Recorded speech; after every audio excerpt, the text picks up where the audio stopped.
to me, 15 to 20 hours is about what you need to be if your message is going to be good.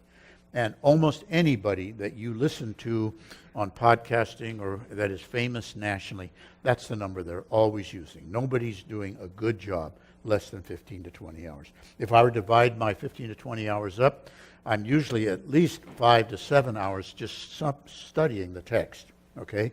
I look at it, I translate it with the help of some resources. I read every good commentary by a scholar that's been recently written. Get the latest, buy the latest good commentaries that are coming out. Have 5 or 6 of them that you work your way through. And I take notes out of each one. I just prop a book up and I take notes and I put that one down. I prop another book up. I take notes. And after about 6 or 7 hours of reading really solid books and taking a lot of notes, at the end of that time, there is a consensus from all that I've read where I now know this is what this passage is doing. The details are clear to me now. The connections are clear. The strokes, the movement, the progression of ideas is clear. Somehow the totality of what God is doing through this passage, what He's trying to reveal to us, there is some consensus after 6 to 7 hours of study that has come into my life. Okay? Now it's a question of how am I going to organize the material? What kind of shape am I going to give my take-home truth early in the message, or am I going to raise a question and work my way to the take-home truth? Are we going to start out knowing what God wants for us today, or am I going to raise an issue and then we will discover it as it comes? Will the application come at the end? Will it come interspersed? Will I front? These are the kinds of decisions. And they come fairly quickly because I have the basic flow of the passage. It's just a question of which is going to be the best way to get it out there. And then I do what we've been doing. Where does this show up? And I rummage around. And it isn't hard to find the areas and note them. I mean, just within 10 minutes, each one of you at your table, you came up with 4 or 5 of them within 10 minutes. Okay, so 6 or 7 hours of study in the passage, maybe a couple of hours to outline it, maybe 2 hours, 2.5 hours, and to come up with the contemporary connections. Now, the big hurdle comes, manuscripting. Okay? Now it's taking all of that and putting it paragraph by paragraph by paragraph, what you have. I mean, that's what I try to produce that for each one of my sermons, where it's written out, and I go over that several times. The first time I do it, I'm typing it. I have my basic structure, I have my outline. I know what are the contemporary connections. I haven't fleshed them out, but I have a picture of what I know I want to do, but I got to get it down, and I got to get the right words down, because it makes a difference how you say something. And as much as I know when I'm typing it in, as much as I'm trying to talk it into the message, I know that when I hit print and out comes 5 pages, I know still it is not yet ready for the ear. As much as I tried to orally put it in, until I start talking it out loud, I don't hear it like it's going to hear. And so when I hear it, I say, no, that's not how I don't want to say it that way. I need to chop this sentence into 2. I need to put this word up here. I need to repeat this word down. There's all kinds of small changes. And so if you were to see my second draft, there's little lines in this word and over here and a cross out and written in this. And then I print all that out, and out spits another 5 pages. Now it's a clean copy. And then I go through it again, and I'm still making some adjustments on it. But I end up with a clean copy. Now the manuscripting is a monumental chore. I mean, it's your brain will say, no, you want to do almost anything else in the world than sit down and type out a manuscript, okay? It is a huge job. The good thing is, at least once I get started, then I get on a roll. It's getting started that's hard, okay? Once I sit down, then I get going, and then, and pretty soon, hey, I'm really interested in this now. And in fact, I probably have to go to the bathroom, but I'm too interested in what I'm doing right now, kind of a thing. Okay, so that manuscript is going to take 5 hours, 6 hours, all right? So I'm up somewhere, what did I say, 7, and then about 2, that's 9, another 6 is 15. And then I've got the manuscript done. I'm going to preach without that manuscript, which means I'm going to go over that manuscript enough times that it is internalized. Okay? I can't memorize it. I wish I could. I'll probably get about 80 or 90% of it that'll stick. I go over it enough times, so that I know it. I get to this section and the words come up. I get to this section of a clear flow and that page comes up mentally. And so I can reproduce 70 to 80, 85% of the wording that I had down. But to do that, I've got 3 hours of just going over the manuscript again and again, muttering it, getting it so that I know what I can do. And I'm somewhere between 15 and 20 hours by the time I go up in front of the people. And then without any notes or podium, I'm able to communicate what God has given to me. So yeah, 15 to 20 hours I think is just almost essential. Any questions about what I just said there? Because I was going to go on to something else, but I'd be glad to stop at that for any long time. I guess just advice to pastors of smaller churches where the idea of spending 20 hours exclusively on that, there's just tension with other pastoral responsibilities. Yes. If you are in a church where you're required to have 3 preparations a week, you cannot do that, okay? So if your pastoral responsibilities inquire, well, I got Sunday morning, I got Sunday night, I got Sunday school, I got Wednesday night, then the church is not wisely allowing you to do a good job. I mean, that's the best I can say. One of your goals ought to be, let me start shedding some of those speaking responsibilities, because nobody can think deeply on 4 things within a week's period of time. And somebody else in the church needs to step forward, or we need to do something different. 2 is about pushing it. I was always grateful as the years went on, and in different churches, I ended up with a church where I had 1 Sunday morning service. I had a men's Bible study during the morning of the week, and that didn't take too much preparation. And I put most everything into Sunday. And most of the names that you hear, they will say it's the weekend stupid. I mean, I can't remember which pastor it is, but that was his mantra. It's the weekend stupid, coming up, picking up on some political things. Now, if you're talking other pastoral responsibilities that are not sermon preparations, I'm of the opinion you can make that work. It isn't that these things crowded out my sermon preparation. My mentality is my sermon preparation crowded out these things. Okay? It's a matter of where you put the priority. My mornings were given over to this 4 or 5 days a week. Okay? And that's how I got in the 15 to 20 hours. Now, after those hours were committed, then I say, okay, what else needs to be covered? And if I can't get to it, so be it. None of that is going to be as important because this hits my entire congregation. These things will only hit an individual or 2 or 3 people or who knows what. So if you're in a smaller church, the question is, if it's multiple preparations, I understand the concern. If it's not multiple preparations, then you're where everybody else is. When you want to talk about large responsibilities, go talk about what it was like to try to direct the staff of a mega church like that. You got all kinds of things that'll come across your desk. Okay, you just have to determine. Nothing comes across my desk until noon.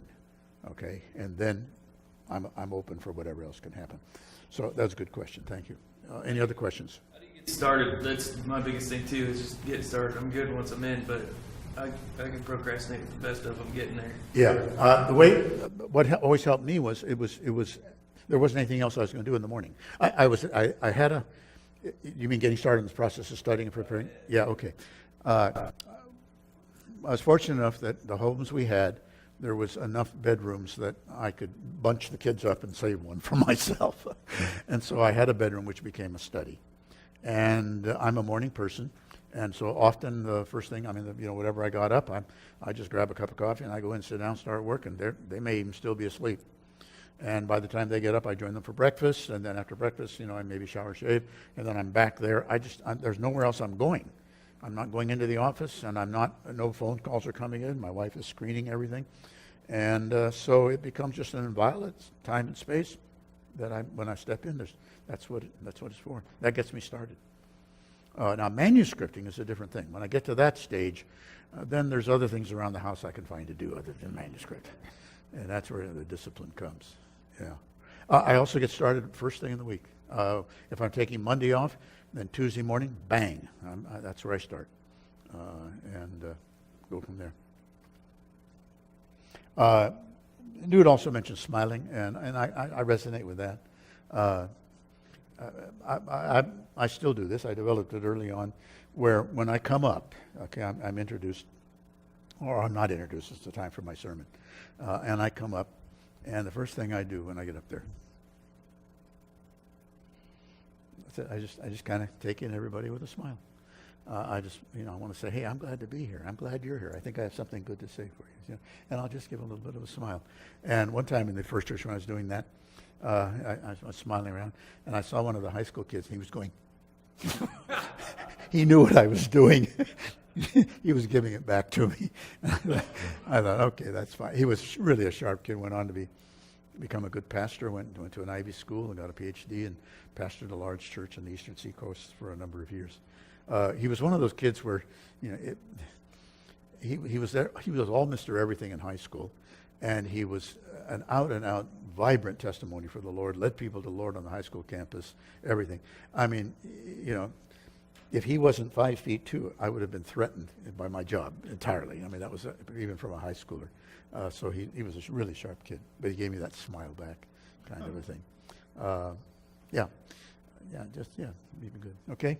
Now, I want to pick up where we were, and there's a few things that I think are significant that can be helpful to say, and then I want to leave time for questions after that, just either of something specific I've covered or of a general nature, okay? I'm on page 5, and we're talking now, we finished rummaging around in their lives. We have surfaced several scenarios, more than we can possibly use, and now we're picking the best ones to connect with different parts of the congregation. Now, when we come to page 5, we're going to say that when we present the scenario, make it long enough, have enough details that the listener gets absorbed in it and it moves from the electrical switchboard down to where the juices are. Okay? It can't be a one-liner. All right? Sometimes it can't be something like, sometimes you're going to face persecution at work because the boss is going to ask you to do something that you know is unethical. That goes zip. Okay? And they'll say, yeah, okay. And nothing penetrates. Okay? Because there's no picture. There's no detail. It's not a paragraph. It was one line, or maybe it was 2 lines, 1 sentence, 2 sentences. Not enough. Okay? So it has to be extended. You may find your boss saying to you, we're going to have a delegation from the Far East coming, and they're coming over to study our technology or our processes.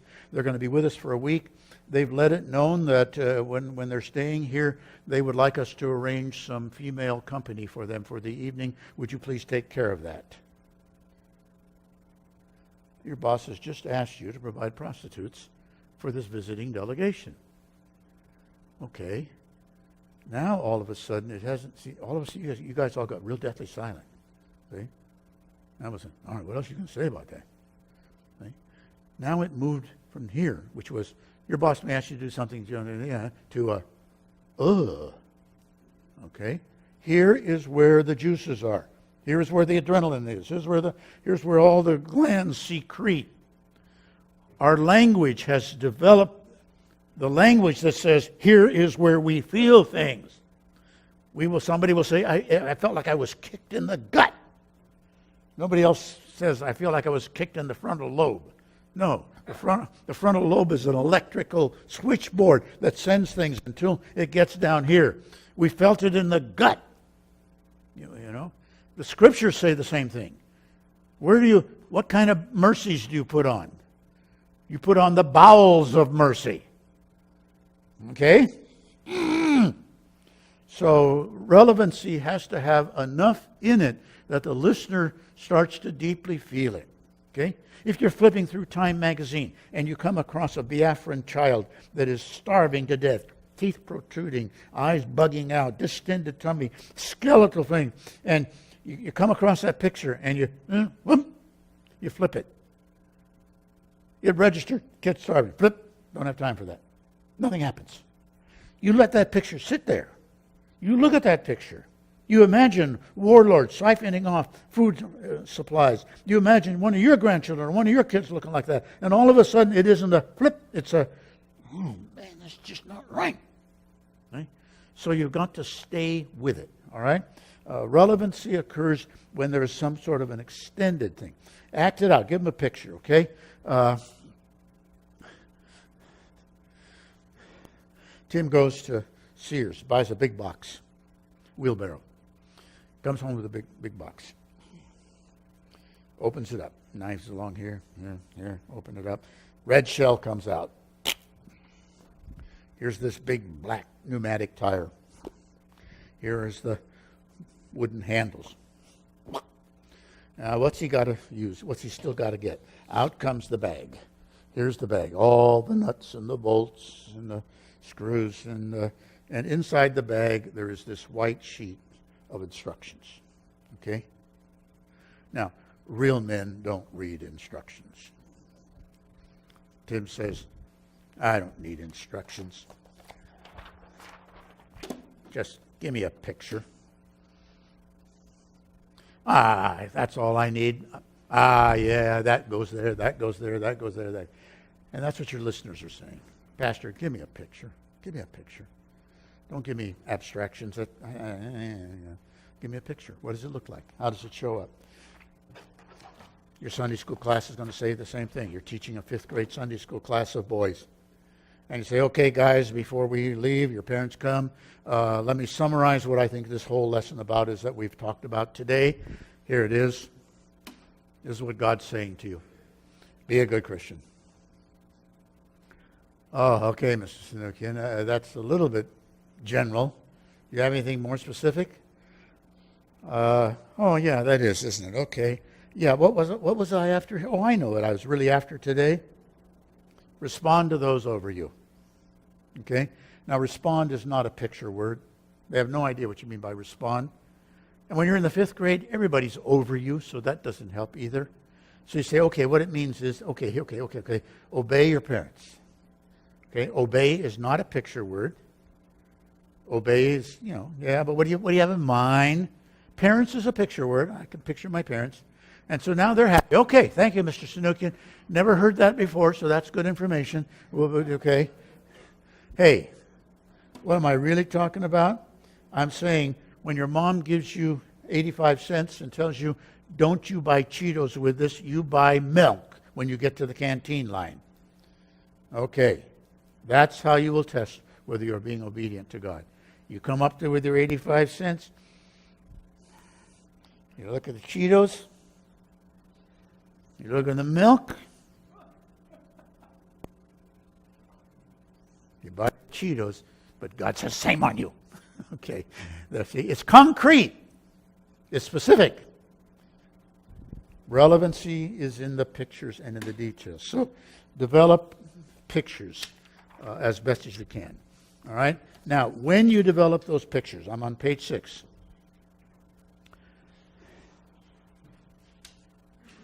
The pictures need to be from their lives. In the textbook, I try to distinguish between an illustration and an application. An illustration is where you give them a picture, but it doesn't come from their experiences. It's a picture of geese formation. It's a picture of climbing the Himalayas. It's a picture of a Czechoslovakian prisoner of war. It's where you say, this passage is telling us that we need to be men of courage.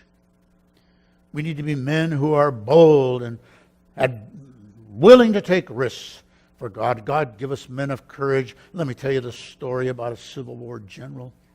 He was leading his cavalry charge, and all of a sudden his horse was shot out from under him. He rolled off that horse, picked up the saber from the ground, and in front of a charging cavalry steed said, "Follow me, men!" God, give us men of courage like that. And Dave is listening to me saying, "Pastor, I don't own a sword.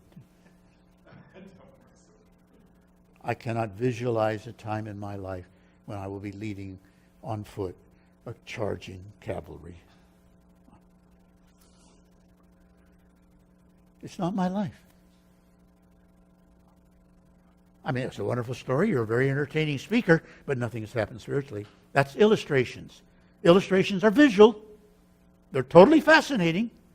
They'll go home saying, wow, wasn't he a good speaker? Yeah. What happened spiritually? I don't know, nothing. Because I have no idea what he's talking about. He's talking about cavalry charges. Okay. Hey, Pastor, you want to talk about courage? You want to talk about courage? I'll tell you what to talk about. This Tuesday, 2 lawyers are coming to my office, and they're going to take a deposition of me. A deposition means that we've got a lawsuit in my company. Okay? In my company, one of my fellow female workers is suing our boss for sexual harassment. She has a lawsuit against my boss for $2 million for sexual harassment. Okay? Her lawyers are going to be in my office on Tuesday morning. They're going to take a deposition. That means I am sworn to tell the truth, and whatever I say can come out in a trial. Okay. Now, Pastor, they're going to ask me what I know about her lawsuit. And I know she's got a case. I saw him put his hands where they didn't belong. I saw it. Okay? Now, Pastor, if I tell the truth, and they use my testimony in the trial, and the trial convicts, and my boss loses $2 million, what do you think that's going to do to my job? Take a guess. Pastor, talk to me about courage. Because if I lie and say I don't know anything, I'm being false to her. I'm being dishonest. That's not pleasing to God. If I do what God wants me to do, I'm going to pay a price. You want to talk about courage? Don't give me that Civil War stuff. Talk about that. Okay? Give me pictures out of my life, my world. Okay? I remember a student preaching about search the Scriptures. He was talking about the Bereans being more noble, that they searched the Scriptures. And he went in to illustrate the concept of search, he started describing how he searched his car when he thought he lost his wedding ring. Okay? And he talked about how he lifted up the floor mats and it wasn't there. He talked about how he ran his hand through the cushion. He talked about how he even took the cushions out to see where he got all through that. And he says, now, man, that's how you ought to search the Scriptures. And I'm sitting there thinking, I know how to search a car, but I still don't know how to search the Scriptures. Okay? Because you're using an illustration. An application is, what does it look like in the spiritual dynamics of my life? Okay? The love of money can be your downfall. Paul writes to Timothy. Timothy, he says, there are some people in your congregation. Their goal in life is to accumulate sufficient amount of money that they feel they are sitting on top of the world, a wealthy wife. They want to get rich. Okay, they're looking for a 6-figure income. They're looking for a house in a nice zip code address with over 3,000 square feet. They're looking to have European vacations. They're looking to send their kids to summer camps and eventually to private schools. They're looking to have a Lexus and a Mercedes in the garage. They're looking to be able to buy the latest fashions when they want to get rich. That's their goal in life. Timothy, you need to know that those people are going to fall into temptation and a trap, and there's going to be that desire to be rich is going to plunge them into ruin and destruction. And the reason is, when you have that kind of a commitment and love for money, you have created a root in your life which is going to grow and produce all kinds of ungodliness. The love of money is a root of all kinds of evil. People who are eager for money have wandered from the faith and pierced themselves through in many degrees. And your basic thrust in this message is the love of money can be your downfall. And you say, to illustrate that, let me tell you the story of Yusuf the Terrible Turk. That was his wrestling name. The Terrible Turk. Yusuf the Terrible Turk. True story. Came over in the period of the 1940s, 1950s. Came over from Turkey to wrestle the American champion, whose name was Ed Strangler Lewis. Okay, that was his nickname.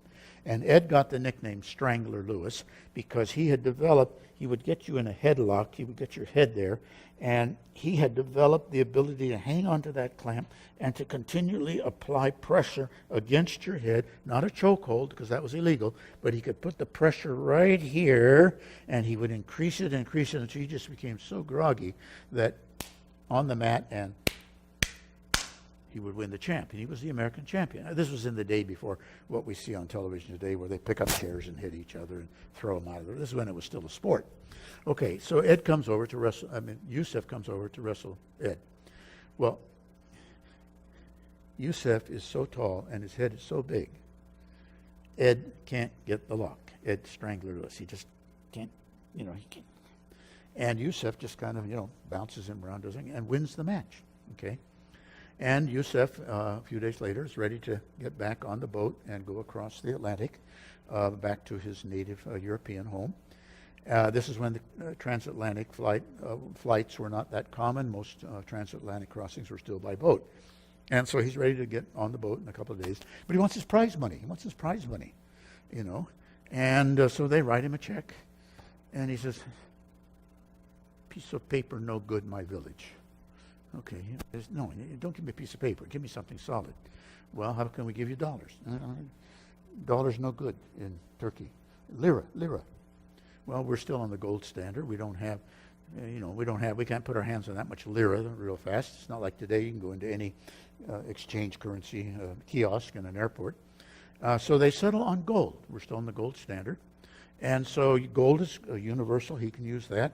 And so he ends up with a bag of gold coins that represent the prize money, okay? And his idea of transporting these gold coins is he buys a money belt, one of those big round money belts with a slit inside, and he's got all his little gold coins tucked all the way around that money belt, and he gets on the ship with this money belt. They ask him, the steward, do you want to put that in the ship safe? And his sticky fingers are going to lift out some of his gold coins while it's going in and out of the safe. He doesn't trust anybody, and he's not particularly worried that anybody's going to mess with Yusef, the terrible Turk. So he'll just keep that money belt with himself. And so it's constantly around his waist. Well, ship gets out a little bit, and all of a sudden, engine difficulties, the ship is dead in the water. And so they've got to send out another ship, and they've got to send out a boat to transfer people from one ship to the other. And so Yusef is, getting ready for his transfer from the dead ship to the one that's going to carry on.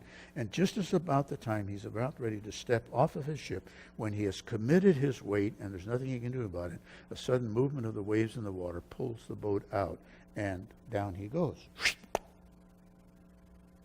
with this. And that's the last anybody ever heard of Yusef, the terrible Turk.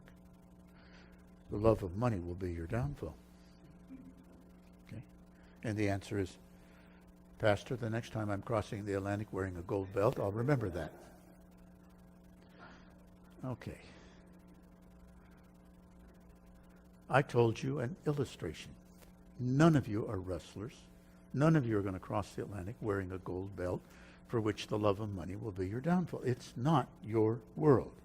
Now, was it a fun story? Certainly. You all listened for 4 minutes. Okay? Were you absolutely captivated? Of course. Did anything spiritual happen? No. No, nothing. Okay. Now, if I'm going to talk about the love of money will be your downfall, or if I'm talking to the people in your church, that if they have a desire to accumulate wealth, and that is the most important commitment of their life, it will lead them into grief. What do I talk about? I don't talk about gold belts around crossing the Atlantic. What do we talk about? Give me one.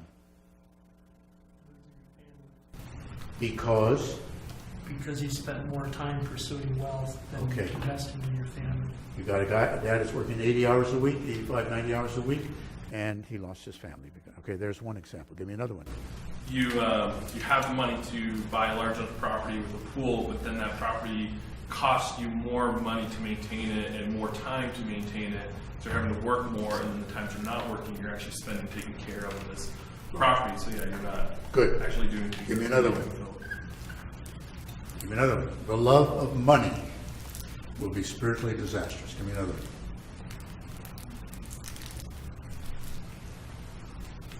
got a boat, and then there's only so many nice weekends to take your boat out. The next thing you know, you're out every weekend and you're not along with the church family, and then you begin to fall into temptation because you're away from the pack and your life's a spiritual wreck.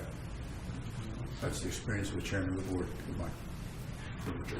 Mine too. That's Yeah, and that's why. And he was a good man. Of all of the people that would go out, we would go out for coffee or something after a board meeting, and there was a sense of our hearts beat together. I could say things to him, and he would say things to me. And then he bought a boat, and he was up at Lake Powell. And within a few years, he was divorced. And yeah, good. Give me another one.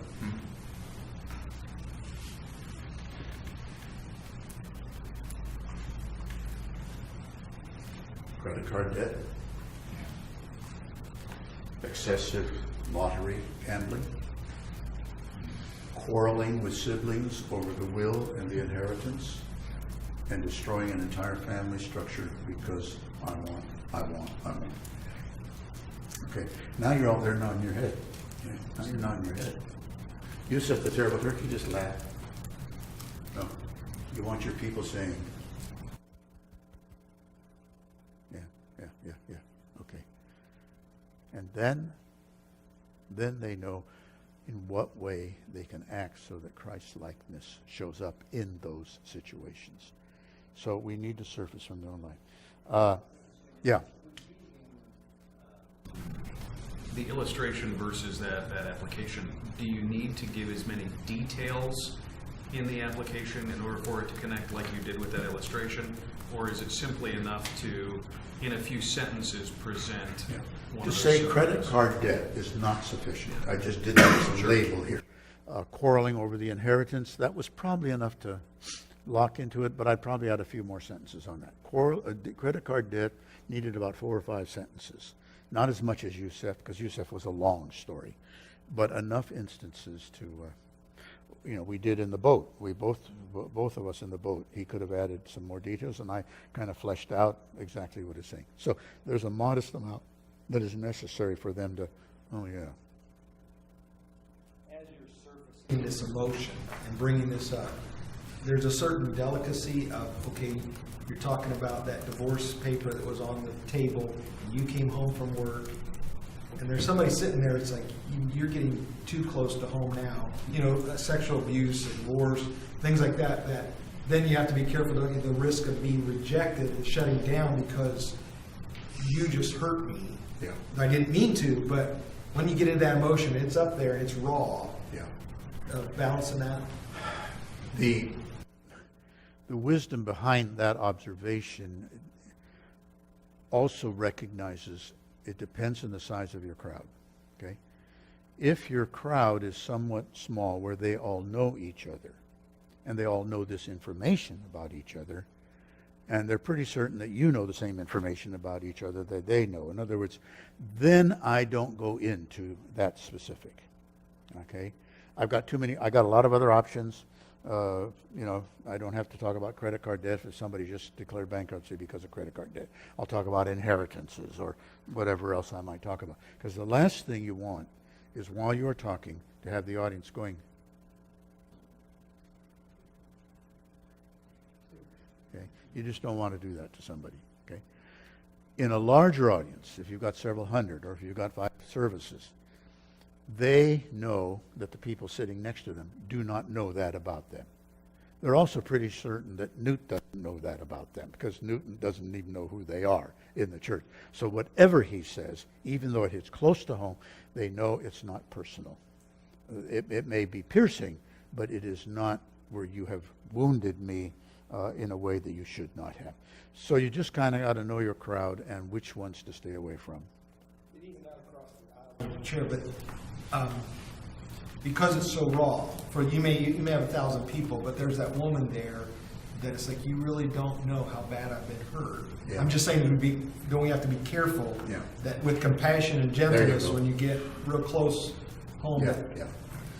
Do it with compassion, but don't avoid being concrete and specific, because that rawness also means her willingness to absorb and hear the truth and respond to the truth is equally on the surface ready to go. Because you have touched deeply inside of a need that she needs to know what to do with. And so don't be afraid of being concrete at that point. But as you say, do it with a lot of softness and compassion. Okay? Being very specific and exact, you're potentially isolating some people if it doesn't apply to their situation at all. So that's probably why you say you try to go through every category. I mean, you're lumping, I'm assuming you're lumping 3 or 4 applications together in a row. So you're scattering this to 3, 4, 5 different demographics. Yeah. But then the other potential pitfall there is, are you creating a new legalism by being so exact in how you apply something? But then the opposite side of this, I'm just processing out loud, Yeah. is okay, maybe you've created threatening a new legalism, but at least there's a chance for transformation when you're saying if you're not exact, what spiritual thing is happening? So those are the kind of things that are running through Okay, my head. when I'm exact in the description of the situation. Okay? Your boss has asked you to provide prostitutes for a visiting delegation, okay? And you suddenly realize, I've got to figure out a way of nicely declining my boss in such a way that doesn't jeopardize, and if I can't do that, then I got to decide, do I just flat out refuse and run the risk of losing my job? Now, I'm just being realistic and accurate in the description. Now, in how I help this person walk through it, I'm going to try to give him some gentle answers that will get me off the hook on this kind of a thing. I would say I'm going to try to be helpful. I'm not going to legalistically say this is the only way you can do that. I think we're going to be clear. I cannot provide that service. I cannot be responsible for making that arrangement. So that's clear biblically. Now the question is, what process or language will help me now? And I'm sure I will not give a feeling of this is the only way to say it, so make it happen. I'll just try to say, maybe you can appeal to your boss along this line, and I'll give us some language or sentences, or maybe this will help you do that.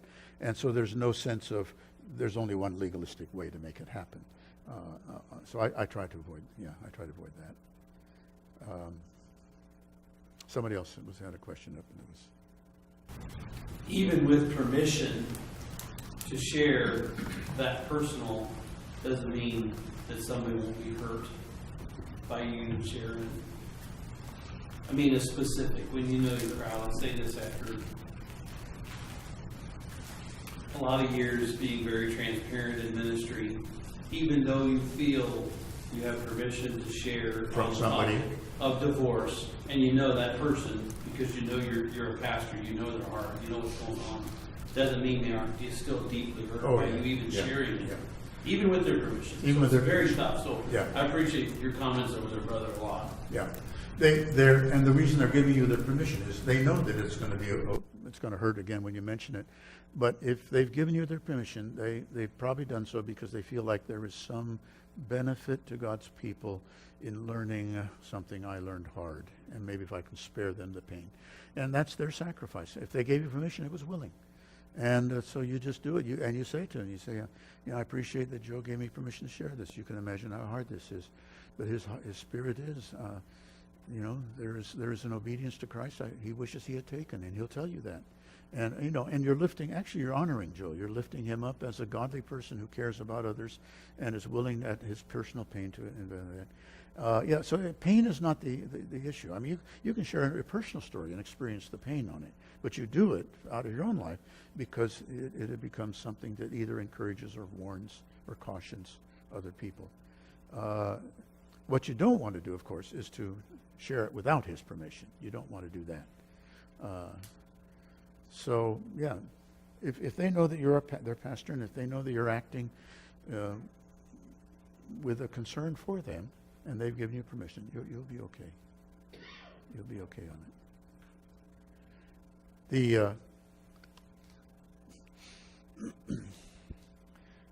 In the Armenian church that I was pastoring until recently, the chairman of the board owned a tile and granite company, had an employee of 200 employees or something. Huge, multi-million-dollar business. And we were having an elders meeting at my house, and he came early, and we were in the kitchen, and he was just distraught. And it looked, and he immediately came out with it. He says, my corporate treasurer, my finance officer, through mismanagement or not through stealing, but through just stupidity, had done something wrong where the company had now incurred $1 million debt that was not part of their cash flow process. And that event started a whole series of events by which eventually, after attempts to sell the company and couldn't find a buyer and everything, he had to declare bankruptcy with the company. I mean, it was just disastrous to watch it unfold. But it all started that evening where the discovery of somebody that was in a responsible position had acted stupidly, and that decision. Now, I remember about 3 or 4 years later, I was preaching in an area where that was an example. And I just knew I could not use it in such a way that anyone else in the congregation could identify him and connect him with it. And so I just tried to find the language because I wanted him to hear God's encouragement. But I had to do it in a way that only he would be able to hear my code words and nobody else. And so the best I could do, I says, when somebody you trusted let you down, and there was a disastrous consequence. Okay. Now most people there would think, oh yeah, okay, what's he? Yeah, okay, Don. Whereas he's saying, oh Don, I remember that day in your kitchen. Yeah, thank you. And now he was open. So again, you can find ways of making that connection without exposing or embarrassing somebody. Now the one exception to that is when you're going to embarrass them for good. Okay. They don't know it, but you're going to say, I saw Pete in the parking lot the other day. I was at the grocery store, and there was an elderly lady who was pushing her cart out to his car, and she had a watermelon, and there was no way she could reach down into that thing and get that watermelon out. And Pete was actually driving out of the parking lot. He stopped. He got out of his car. He came over to where she was, and he picked up that watermelon, and he put it in her trunk for him. And she was so happy. She tried to find her purse to give him something. He said, no. Okay, that, my friend, is that sensitivity that God wants us to have to the needs of other people around, where we are just tuned in to see them and immediately respond. Now, I didn't ask Pete's permission to do that. See? In fact, Pete's probably, he's pretty happy. He's pretty happy. I mean, I just bragged on him as an example, and the congregation is happy. They're thinking, Pastor sees the good stuff we do. Too many pastors always see the bad stuff we do. They're always hammering us, scolding us. This pastor is saying, atta babe, way to go. I saw you. Pastor loves us. Pastor thinks well of us. Hey, and Pete must be a pretty neat guy. I mean, I barely had any contact with him, but wow, we got people like that in our church. Okay, so I'm not averse to bragging on somebody and calling him out by name. Doesn't happen too often, but, I think you can get away with that one without exposing things. All right, let me give one last example of what I'm talking about an illustration as opposed to an application. Down on the bottom of the page,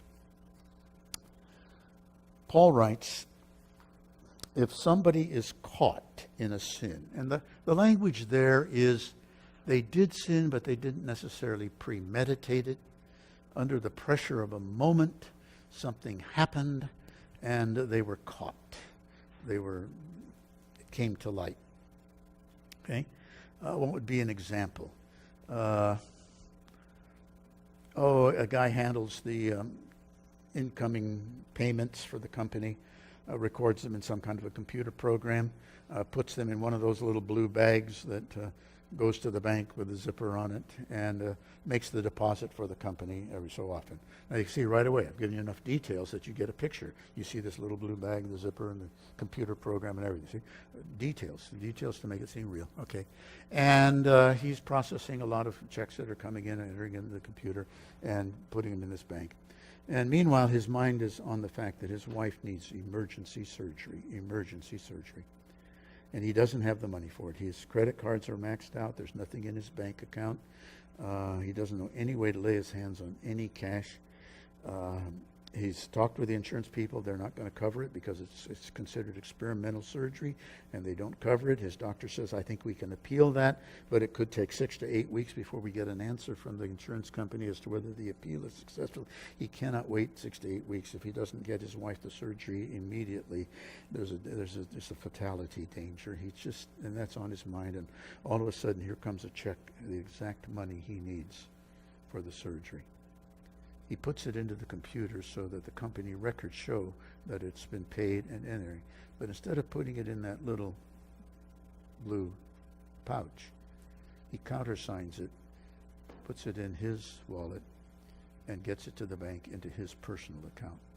Now, he's only borrowing it because he knows he just filled out his income tax form. He sent it in. He's getting a refund about that amount. But again, the government, it might take 4 weeks. I just can't wait.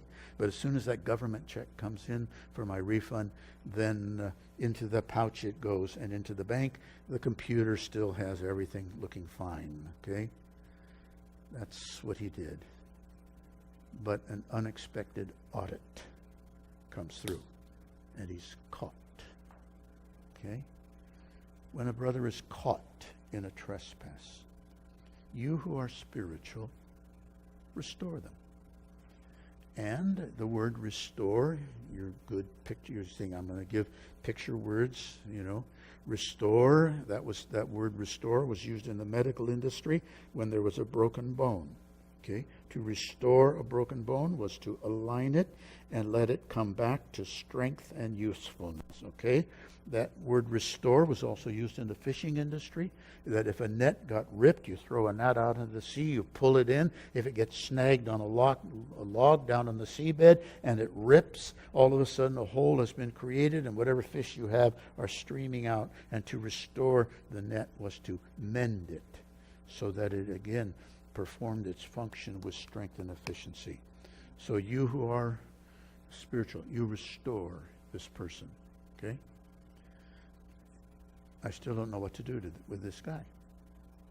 I mean, I know how to mend a net. I know how to mend a bone.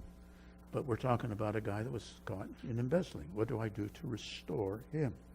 Okay? It might be a teenage girl. She was caught. And there's a pregnancy.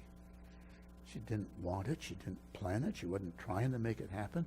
But one unfortunate evening in the back seat of a car, she was coaxed into something she wasn't really wanting to do, but to keep a boyfriend. But all right, now she's pregnant.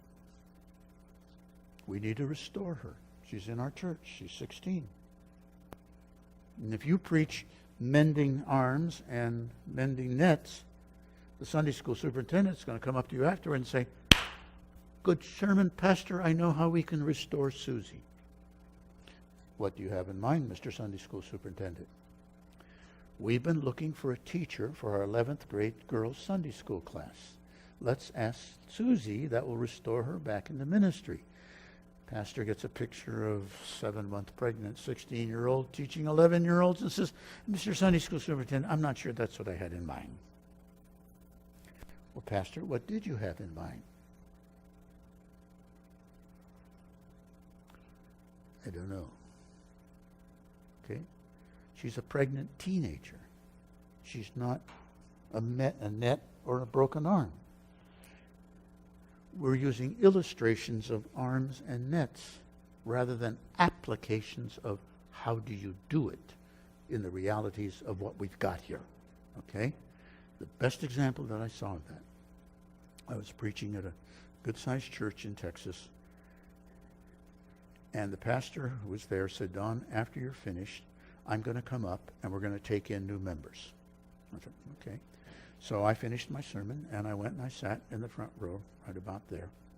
And he came up and he stood pretty much in front of me because he was going to call out the list of the people who were joining the church, and they were all going to come and they were going to fill up this front row, the front part of the church. And after they were there was husbands and wives and children, whoever they were.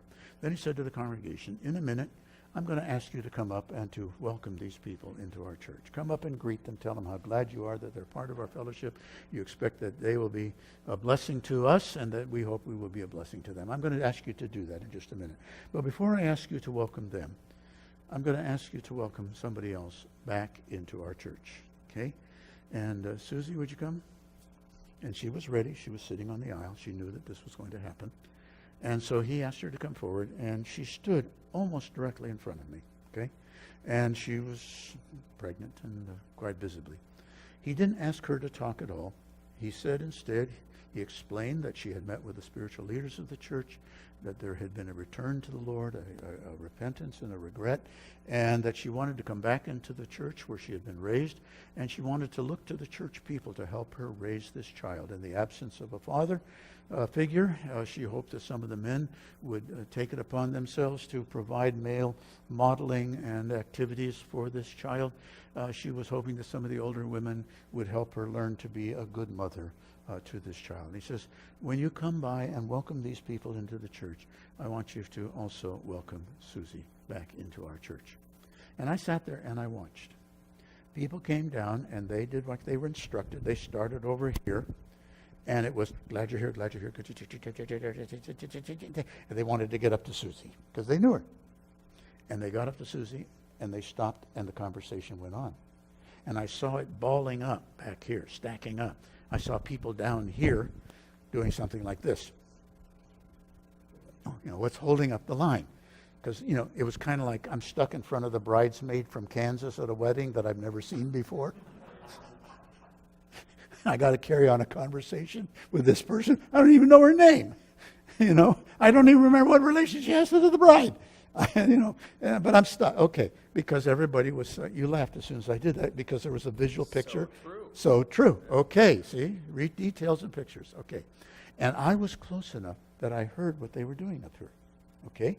I saw men pull business cards out of their wallet and hand it to her. And I heard them say, I am a representative for a pharmaceutical manufacturing company.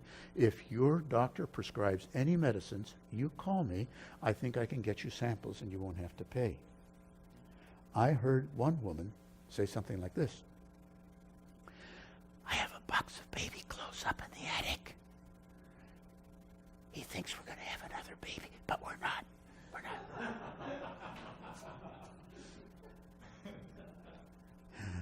And my friend, she was being restored to the congregation. Now, you pastors, did you take any notes on that? No, not a note. Not a note. Why? Because if you ever have to do it, God's Spirit has put that picture in your head, and you will act godly and make that happen. Okay?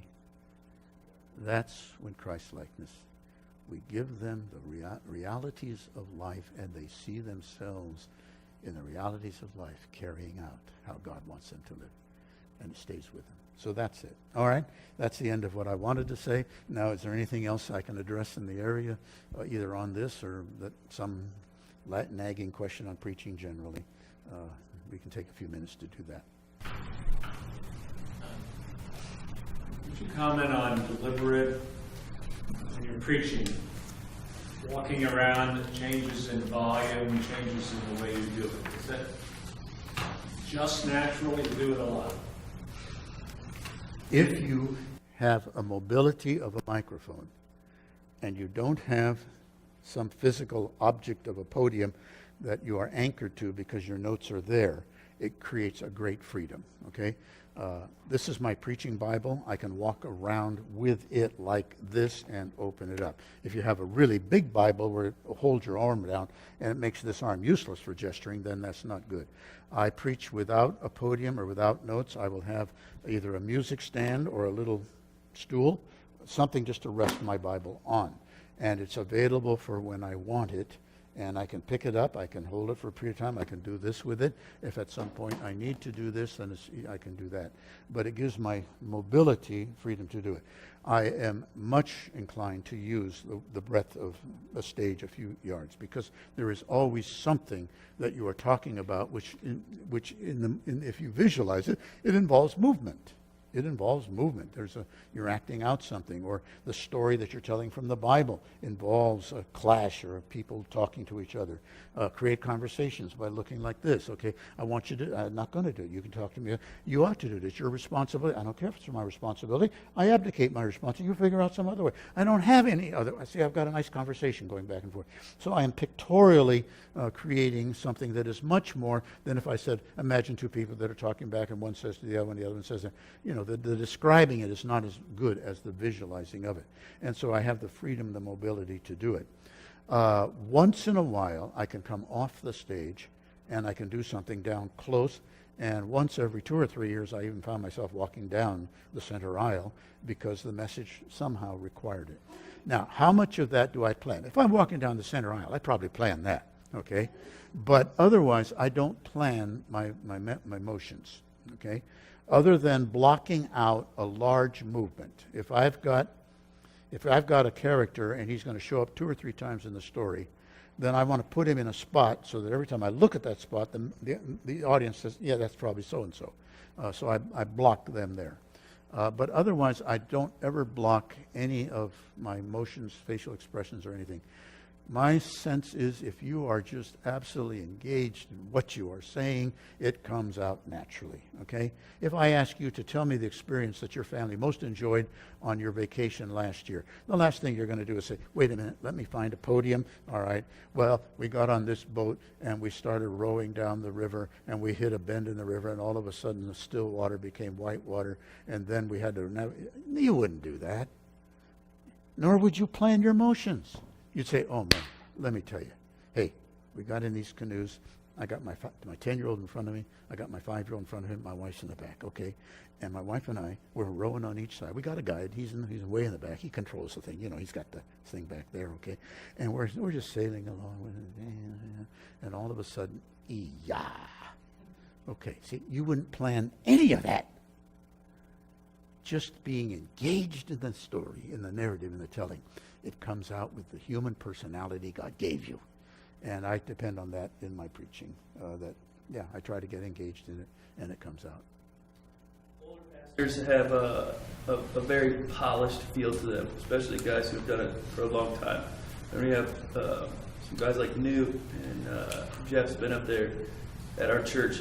They're very polished, and you can feel it. Younger guys feel like we're speeding, and We're what? It's speeding, talking fast and quick. Is there a way to slow down for the younger pastor that speeding and drive, I guess, and expedite the process to get more into a slower, polished feel? Yeah. 2 suggestions. In my early ministry, I discovered that my error, my pitch was getting way up here at times. Okay, I'm getting really emphasis and it's up here and everything like that. And when I realized that, I got to do something about that. And at that time, I still had a podium in front of me. And I got a card about this big and in really big, bold red letters, low.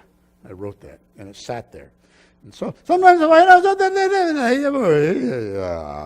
that would be a way of catching me and moving me down. That would be one way. Where if you had the word fast, you'd write the word slow, and it would catch you every so often. Another way is to have some trusted person who is not terribly visible, just, or whatever, slow you down, so whatever, where they could give you a motion that you would see it, and you, oh yeah, thank you, and you would do it a couple of ways like that. Sometimes listening to yourself on a tape or a video helps too. But I found that letter was a good reminder to me. Dave? What's your attitude about having people have home groups or small groups or Bible studies or something that apply the sermon in a smaller context later in the week? I found that very profitable in the church in Arizona. I met on Saturday morning, I would meet with the discussion group leaders that we had.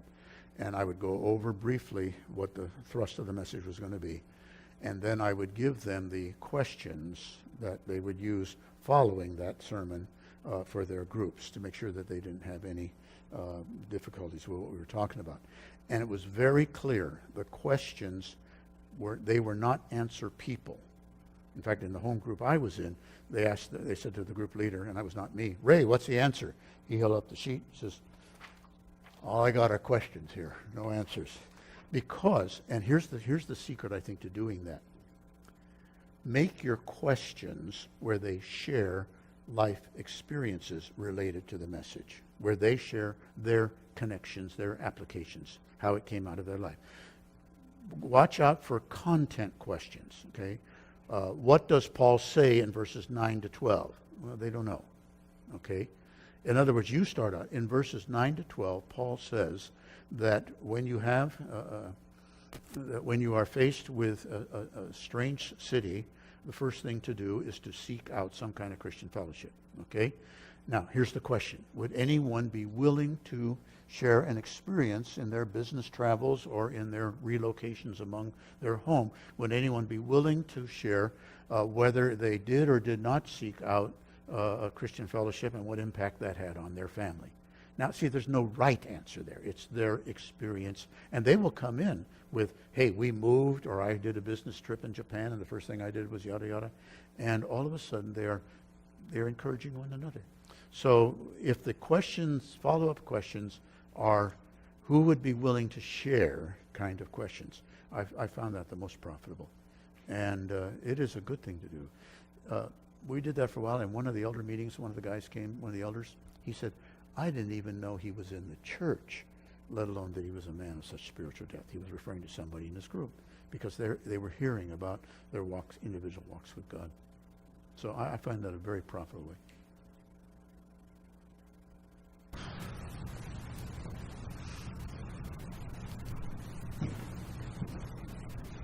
So how do you, we did the exercise earlier where we thought of all of the different groups in the church and subgroups, and as you're applying it, you can't do 20 or 30 or 40 different application points to touch each of those groups specifically.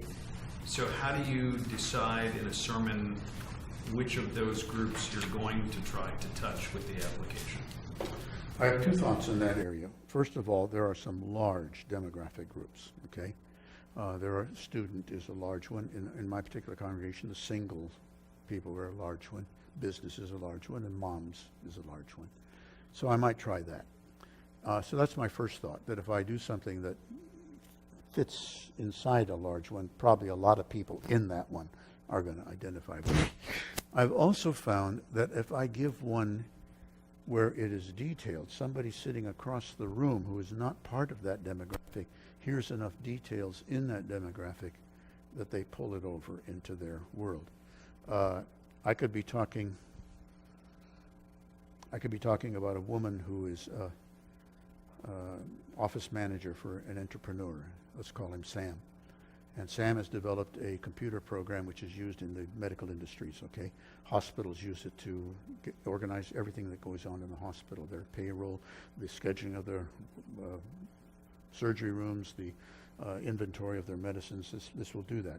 And once a hospital buys this computer program, all the surrounding doctors will buy the same computer program so their computers can talk with the hospital computer. And this woman, let's call her Helen, she is the office manager for the man Sam who has developed all of this.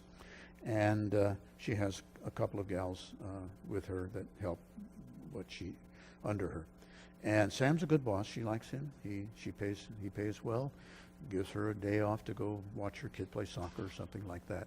So she's loyal to Sam, okay? And Sam calls her up one afternoon at about 1:30, and he says, Helen, I forgot so-and-so from such and such a hospital, Sturdivant from such and St. Mary's, is going to come in at 2 o'clock. I was supposed to demonstrate my computer program to him, okay? He's an important client because if St. Mary's buys it, then everybody, but Helen, I can't get there by 2 o'clock, okay? I'm an hour and a half away. I just had an interview with one of the local TV programs that's specializing in this. So you tell him I'm caught in traffic. I'll be there any minute. Now here, Sam asked Helen to lie. Helen says, Sam, I can't tell him you're going to be here any minute if I know you're not going to be here for at least an hour and a half. I can't do that. Helen, you got to tell him. If he thinks I double booked on him, he's a proud SOB. We'll never get him back in for a demonstration. I mean, this is our one shot at him. You've got to keep him happy and satisfied there and just keep apologizing and tell him I'm on my way and I'm trying hard. Sam, I can't lie for you. I can't do that. Helen, you tell him that, or I'm going to get somebody on that phone that can tell him that. Bang. All right. Now, he just threatened her to fire her. Okay. Helen thinks, oh man, I'm not going to lie. I'm not going to do it. Now I can wait here for Sam to come and fire me, or I like Sam. He's a good guy. I'll save him the embarrassment. I'll just write him a nice note. Sam, thanks for many good years. Just love you to death. Sorry I couldn't do what you asked. Hope everything goes well for you, Helen. Leave the note. And I'm going to pack up. She's got a box, and this is her photos from her house. This is her little cactus donkey plant. She puts that in. Stapler belongs to the company, and she's packing up. And she's on her way out. And her thought when she hits the street and walks toward the parking lot is, well, I wanted to fight traffic today. And that's her first thought. Her second thought is, I just did something pretty godly back there, didn't I? I actually refused to tell a lie at the expense of my job. God, you owe me one. Okay. And she goes out. Now, I tell that story. All right, there's a lot of details, and any woman in there who fits that category is hearing it. Okay, now, what I found is that somebody sitting across the aisle 5 rows back, he's not, it's a male, not a female. He's not an office manager. He is part of a branch office of some multinational corporation, and the boss has asked him to send in a report to the main office, but the report doesn't quite match the realities of what our branch has done, but he hears the same, he pulls it in, and now it's as equally relevant to him. And so that helps you when you can't catch every demographic, or you can't do it. A teenager, I'll do a scenario for a teenager of when could a teenager likely suffer persecution, okay? And I'll describe a situation where the teenager finds himself in the room with his class, and there's a substitute teacher. And the substitute teacher is looking at the lesson plans that the previous teacher left and says, I see from the lesson plans that I am to collect from you an essay that you have written for today. So if you'll please pass those essays in. And some student in the class, yesterday she told us we could have another week on it. And all over the room, yesterday she said that we could all have another week, okay? Entire class, Christian teenager.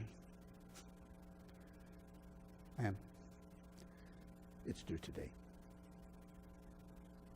Okay, he has just put himself as the pariah of the class, okay? He was willing to be honest to somebody who had no information at the expense of everybody else. Now, who else in the audience who is not a teenager in a class would suddenly see a situation, maybe an office, where everybody is trying to give the same report to a supervisor to get themselves off the hook about why their project isn't done? He gives the honest answer, and the entire group glares at him, kind of thing. So they can pull it in. They can pull it in. If you are general, nobody gets anything. If you are concrete, not only the target that you had, but there are surrounding peripheries which will pull it into themselves.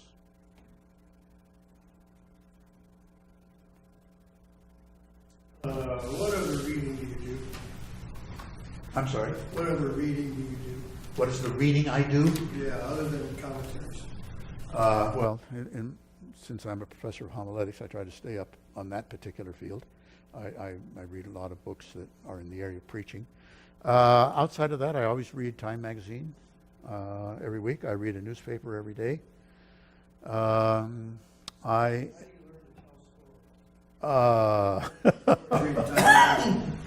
know. You just sort of think yourself through the visual stuff like that. The only other reading I do, and I don't get to do it often enough, I enjoy just mysteries, novels. When I was a pastor, there were times when I would try to read ahead in an area of spiritual subjects that maybe I was going to preach on somewhere down the line. Right now, I find myself just really fairly consumed with, I do a lot of doctoral where they send sermons into me, and I have to help them with it. Like, I mean, I kind of coach like Newt does, but it's in a more of an academic area. And on top of the fact that I'm constantly hearing sermons, when I hear a sermon, I don't just say something after class and forget about it. When I hear a sermon, you have emailed the manuscript to me, okay? I have downloaded the manuscript after I've heard your sermon, okay? And I have about an hour and a half that I'm going to put into that downloaded sermon. I am going to, there it is, and I'm going to hit the little thing up at the top that says you're going to make a revision, and it creates now the ability for me to type read into there. And I'm typing good positive comments, I'm typing correction comments. I've got red all over the 5 or 6 pages that you sent, and then when I'm through, then I'm going to send it back to you on a reply from your email, but I'm also going to give you a cover summary of what I've said to call your attention to it in it. And with that kind of labor, when you're hearing 6, 8, 10 sermons in a week, and you multiply each one of those by an hour and a half, it cuts down on how much pleasure reading I have time for. So I kind of wait, like, I brought along a David Balducci book to read on the plane back. When I go from here, I go from Fort Wayne to Chicago, got a long layover in Chicago, then I've got a 5-hour flight out to LA. I hope I can finish off a novel by then.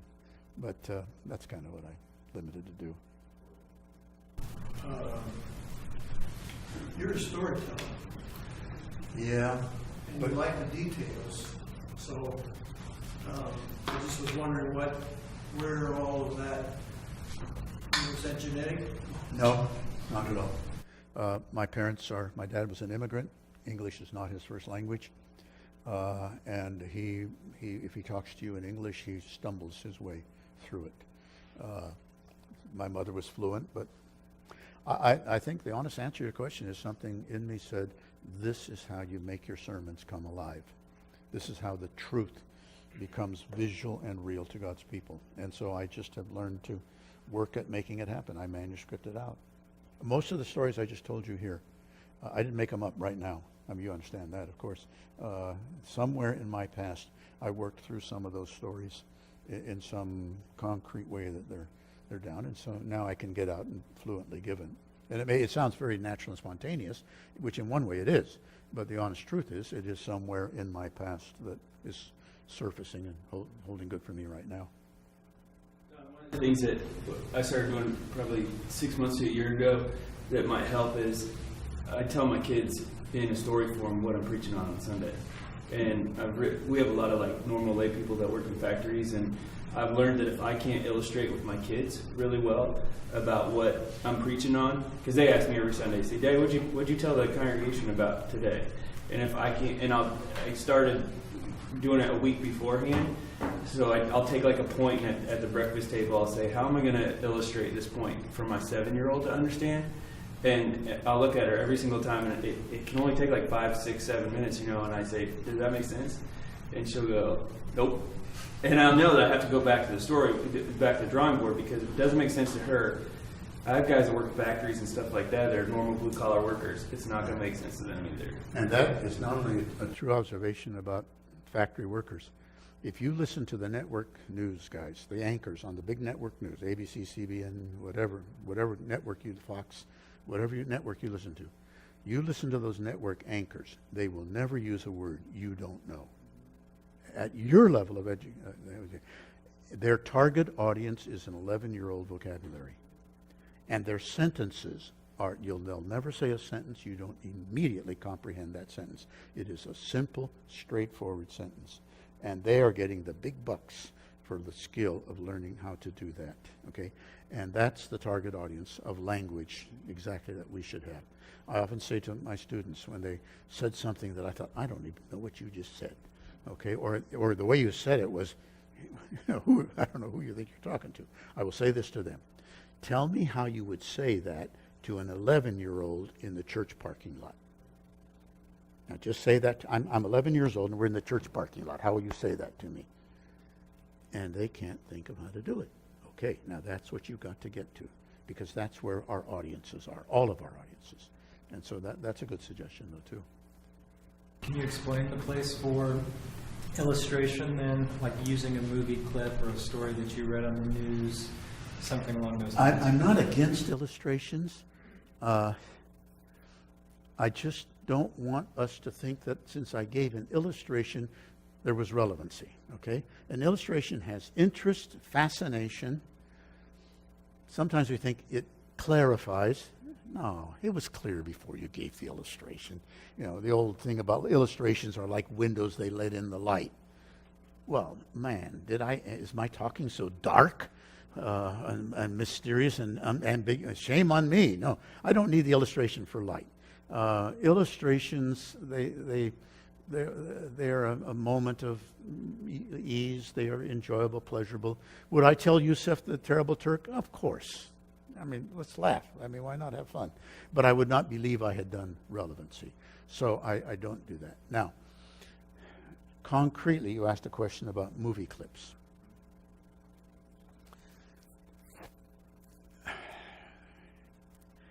There are a whole lot of factors to think about. If it is a current movie, your first factor is, if I'm showing a clip, that assumes I'm assuming my knowledge, my audience has understanding on either side of the clip. Otherwise, the clip doesn't make sense. Okay? So how many of my audience have seen this movie? Okay? And you have to kind of know, all right? Obviously, you have to know what the movie is rated. Because if you show a clip from an R-rated movie, you have committed that pastor thinks it's okay for us to see R-rated movies. Now you can say, I'm not showing the R-rated part. Doesn't make a difference. The very fact that you had access to an R-rated movie meant you knew what that movie was about. You had seen the movie. You had picked it up. So if you can go to R-rated movies, then you think it's okay for all of us. So you got to know the thing on it. Okay. So then you have to ask yourself, is that clip really the best way to get across the truth that I'm after? Okay. You want to make sure you're not just doing it because it's cutting edge, because it's, wow, come to our church. We show movies in our church during the sermon, okay? And the temptation is always to use something cutting edge because we are avant-garde, we are the kind of thing. Now, let me give you an example of when it was absolutely not the best way to show. I was in, and I think we talked about this, in class, so my class have to forgive me. I went to a Gen X service one Sunday night. It was a large church, and so there were 200 or 300 people, all singles, 20, 30 somethings. And when the time came for the speaker, before he went up, the auditorium lights were darkened, and a movie clip started to show. Now, first of all, they couldn't darken the auditorium quite enough, and the clip that they showed was an internal jail cell scene. So we were really working hard to perceive it, but we could make it out. The movie clip was from The Count of Monte Cristo. At that time, that was a movie that had shown about 8 to 10 years earlier. Now, just for review, the story of The Count of Monte Cristo is an old story out of French literature. There is a man living in Paris who has a very beautiful fiancée, and he has a best friend. And the best friend concocts a false charge against him, which gets him arrested and thrown into a French prison from which there is never any release or escape. His best friend's motivation for doing that was to try to make time with the fiancée and get her to himself once he totally removed his friend from the picture. And so this man is now in this French prison, betrayed by his best friend, knowing that the friend did it, for what reason the friend did it. He is seething with revenge. But he has no means of escaping this prison or getting out to it. Well, he happens to be in the prison next door to somebody, and through some kind of communication, they make some sort of contact. And the man who in the next door somehow lets him know that he has dug into the ground and that he has been tunneling for some decades out toward a place where he can surface into freedom. And somehow they are able to connect their cells underneath, and he joins this man in helping him complete the tunnel. And the scene we're looking at is where they are within a few yards of completing the tunnel, but the man who has been there for decades, who is old and bearded, he realizes, I don't have the strength. I won't live on the outside. But I have this map, this treasure map. It is a fabulous treasure. You take this map, you finish the digging, you have a good life with the money that this will provide you. But he gives him the warning, when you get that money, do not use it to take revenge, because it will eat you alive. It will chew you up if you try. I mean, you will be nothing but bitterness in your soul if that's what consumes you. Don't. And the young man who's going to soon get his freedom says, "No, I am going to get even. I am going to get even." And he tunnels out, and this treasure enables him to now assume the persona of a count. He is incredibly wealthy. He has clothes. He comes to some fancy ball where his former fiancée and friend are. They don't recognize him after this time. I think he comes floating in on a balloon and settles himself down. I mean, that's kind of how I remember the story. Now, we are seeing the prison scene only. It's the scene in which do not take revenge. No, I'm going to. That's the theme that is being introduced in this scene. Okay, now, I'm sitting there watching it, and I'm starting to think to myself, okay, how is this working? Okay, first of all, it depends on my knowledge of the other part of the movie. Otherwise, I don't know what led up to this, and I don't know what came from it, so it doesn't have a whole lot of power if I've never seen the movie. Now, I have seen the movie, okay, and what did that pretty girl look like? She was fiancée. Was she brunette? Was she blonde? All of a sudden, I'm going off track, okay? And what does he do again? Okay, I'm getting off track. So right away, the effectiveness it depends on how many people have seen the movie, how distracted will they be by other parts of the movie which are not the clip. Now, the heart of the question is this the best way to introduce his message, which will be on do not take revenge, do not retaliate, do not try to get even? And I'm thinking, no, it's not the best way. He thinks it's cutting edge, it'll introduce the theme of revenge. And I'm thinking to myself, buddy, you've got 20, 30-somethings here, you've got 200-300 of them. Statistically, I know for certain that 40 to 50% of your women have been sexually abused. I mean, that's just any raw statistical pattern. Okay? Some stepfather, some uncle, some stepbrother, some date rape, some date that took advantage of them sexually and then broke up with them. I had a girl in my congregation. She had a guy that she slept with for a while, and he gave her a venereal disease, and she found out she was infertile. She will never have a child. You think she's got revenge ideas? You think any of those women out there have bitterness toward their stepfather or their stepbrothers or their date rapes? Man, they are seething with anger against it. Okay? In addition, they are entry level. Okay? They're all up-and-comers at their companies. They all want to advance. They're bright. They're thinking about ways to make this company better. And they go to their supervisor and they say, "Hey, I got an idea how the company make a whole lot more money. What if we did yada, yada, yada, yada?" Supervisor says, "That's a great idea. Listen, let me pass that along." "Okay, good, good." So he goes to the vice president. He says, "Listen, I've got a great idea for what we can do." He takes credit for my idea. I'm still in my cubicle. He's promoted to department chief. Okay. I'm thinking to this guy, throw away that movie clip. You can tap into the subject of revenge if you will just think into their lives, and if you will use the instrument God has given you, the naked voice that Christian preachers have had for thousands of years, in which they have done God's kingdom work on earth. Use that.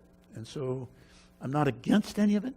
If you're going to use a movie clip, my suggestion is get one of these for church design only. There are certain companies which will give you a self-contained. It's not a movie clip, but it's a self-contained scenario that will open up a situation. But I find that with just your voice, if you create the pictures, you'll do that. That's the best way. Who are guys that you think do this really well today?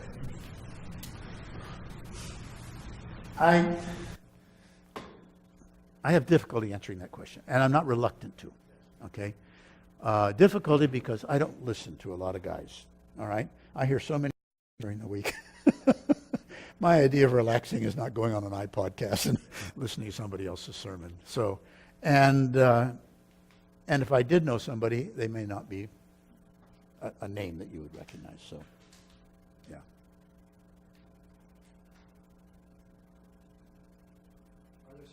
That we preach that require people to be called to a higher level such that the relevant applications we might make to their lives are insufficient to take them to that level of dreaming what God might be calling them to be or do? That's a good question.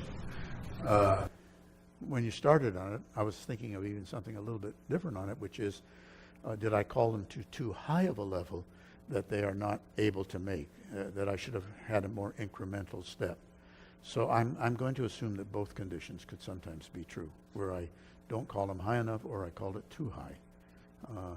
There's a lot of research in the area of communication and persuasion where if you call too high, they do nothing. If you don't call high enough, they don't do anything either. And so that's a difficult area to know where to pin in. That's a great question, and not sure I know an answer to it right now. How has your preaching changed over the last 20 or 30 years because the church culture has changed? Again, I was going to think of an answer, but by the time you finish your question, my first answer was going to be I spend a lot more time in determining what the text is saying right now. So my preaching has gotten a lot deeper in terms of much more study. My preaching has gotten, I hope, better, as Newt was encouraging us, because I have learned some of the skills of oral clarity over the years, which I did not know when I started. And my preaching is probably better because now I am absolutely convinced I need to get the contemporary connections out there. Now, your question, though, was not how has the content of your preaching, but how is it preaching relevant to the changes of the culture. And I don't know that I'm aware of the cultural influences, but I think I'm still, hey, this is truth. And I'm just going to try to find the best ways to present the truth. And the truth is not adaptable to the culture. The culture has to respond to the truth. So in that way. Part of what I was thinking, like attention spans. And Okay, I have two other thoughts, and that's one of them. Okay. First of all, before I come to that one, part of the culture today is much more experience-oriented. Okay, postmodernism, we're not open to propositional truth. Experience defines truth for us. What is true in my life is true. Okay, not because some book said it. Now, initially we think that works against us because we think, well, that means you don't accept it because it's in the Bible. And they say that's right. Just because the Bible says it that doesn't make it real. If it isn't real in my life, then it isn't real. So this is a postmodern, experiential, truth is relative, and what's true in my life is what's true. Now, initially we think, well, we lost on that one. No, we didn't. If God says this, it's because it is true in life. Okay? Adultery did not become damaging when God said don't do it. It's because God knew in life that adultery was damaging, that he cautioned or warned us against it. Okay? Whatever that book says is true in life. That means I should be able to find out how the truth of that statement is in your experience. If your experience is the judge and the determiner of reality, then I will find a way in which God's truth shows up in the experience that you can resonate with. If you watch Dr. Phil, okay, and I don't, but I've hit him occasionally, once in a while, channel surfing, just where he's arguing with somebody. Somebody just doesn't like what Dr. Phil is saying. They've got their way of doing it. Okay? Dr. Phil has a great question. They insist that this is what they're going to do rather than what do you say. He'll say to them, well, how's it working for you? In other words, okay, if that's the way you're going, is it producing good in your life? Is it working? And the answer is no. Okay? A young wife, or any wife, Scripture says, be yielded to your husband. Be subordinate, okay? And she says, no, I don't trust him. He'll make a fool.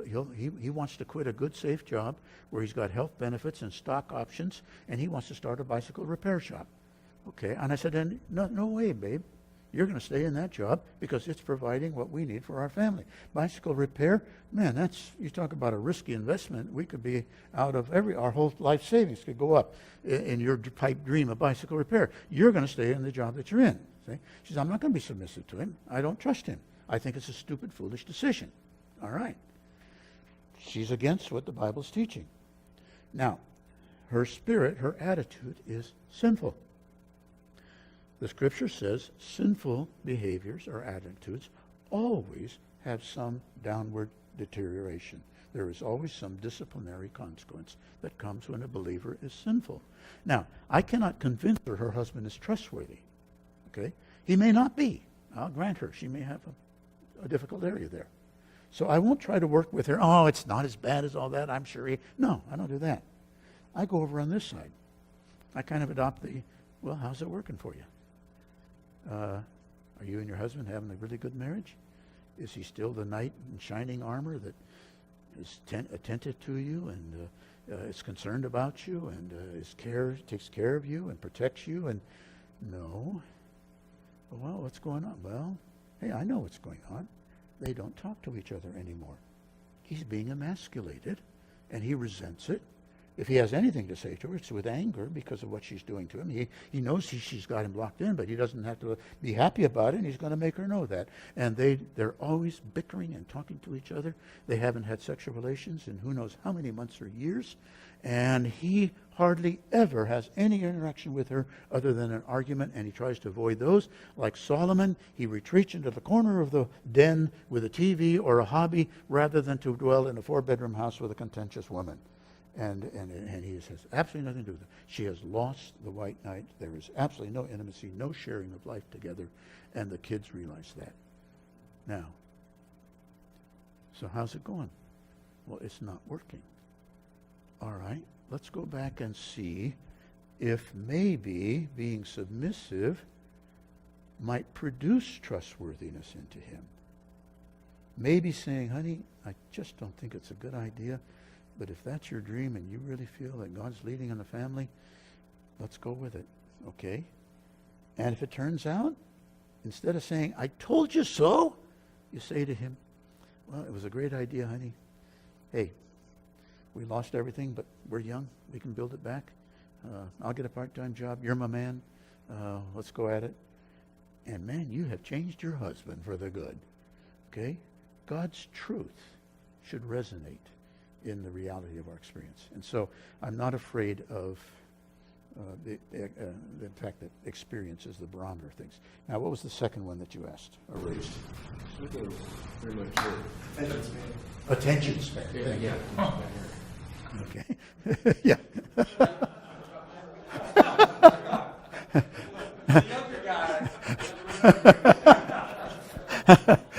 I won't touch that one.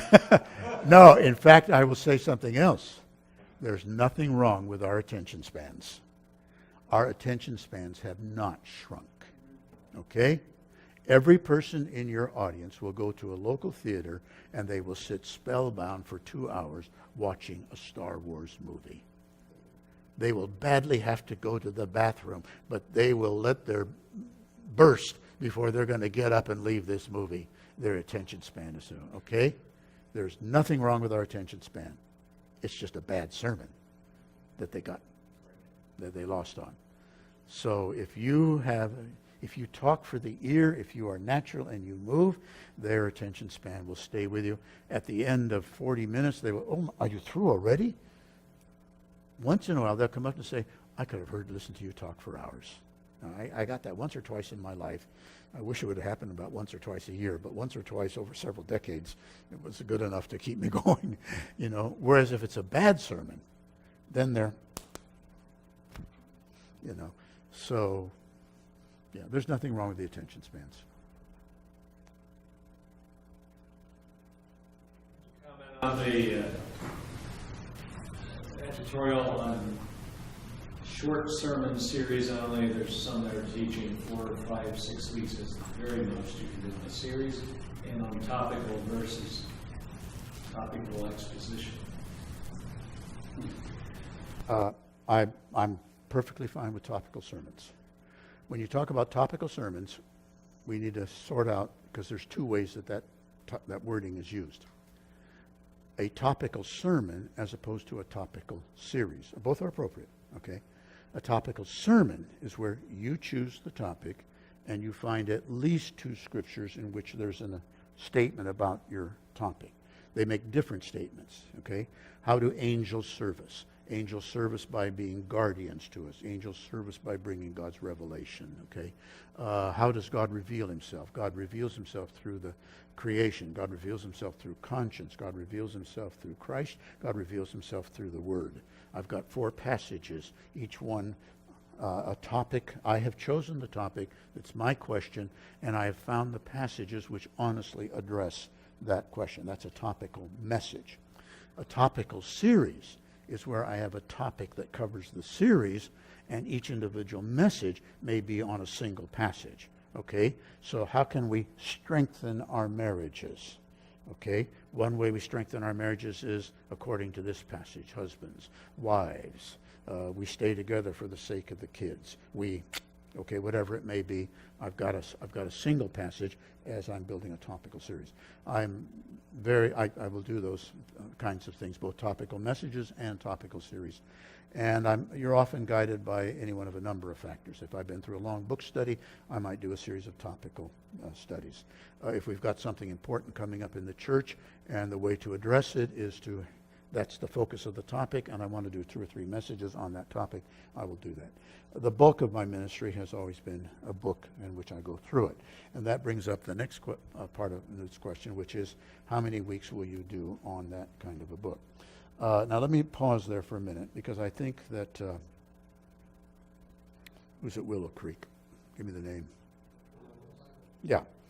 Bill wrote a book several years ago, and he had a really good suggestion. He says, at that time, when their church was committed to what they called seeker services, seekers friendly, he found that if he was giving a topical, if he was in anything, 6 to 8 weeks was about as much as the average unchurched person would accept that. And I think that maybe that's true. I'll trust him on that.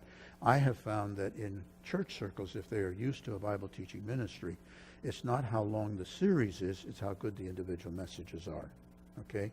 If the individual messages are good, if week after week they're going home with something beneficial, they don't care whether it's in a series that's been going on for 13 weeks or 3 months. Or, well, that is 3 months, 6 months, okay? If the messages are bad, they think that maybe if they get you out of this series, things will improve, okay? I mean, I can remember listening to Ray Stedman, go a year and such a thing. I have preached through pretty good-sized books. I had one experience, I was preaching through Luke. That's a long gospel. And I must have been in it for about 1.25 years. And I found out that our singles group, they had taken up a pool, a betting pool. Who can pick the date when Sunukjian will finish Luke? My memory is the furthest out date won. So, but there was no real complaint as long as the messages are good. Now, if that bothers you, you say, I just can't conceive of 28 messages in a row from a book. Well, most books have major sections in them. You can come and do a series in Ephesians 4, 1 to 16. You can get 4 sermons out of that on the unity that we are to strive for. And after 5 or 6 weeks on 4, 1 to 16, go somewhere else. Come back 6 months later and pick it up in 4:17 through 5, I think maybe 2, where it's the next exhortation, which is how we are to live, no longer as the Gentiles live, but and then he talks about the righteousness and purity of our life. Give us 4 or 5 sermons there and then come back. So you can work your way through a book if you don't, My overall default thought is, it's not how much material I cover or how fast I get through a book. That's not the goal. The goal is how much godliness am I accomplishing in the preaching. And sometimes you accomplish more godliness by covering less material, because you have less explanation and more time to develop the concrete applications. It's when we have to chew up 30 minutes of explanation and only have 2 minutes at the end to try to connect it. Whereas I'm much more inclined to say, hey, man, make it 2 messages. I'm going to be in this church for 10 years. I don't need to cover Ephesians in 6 weeks. Okay? And so that's kind of how I process it.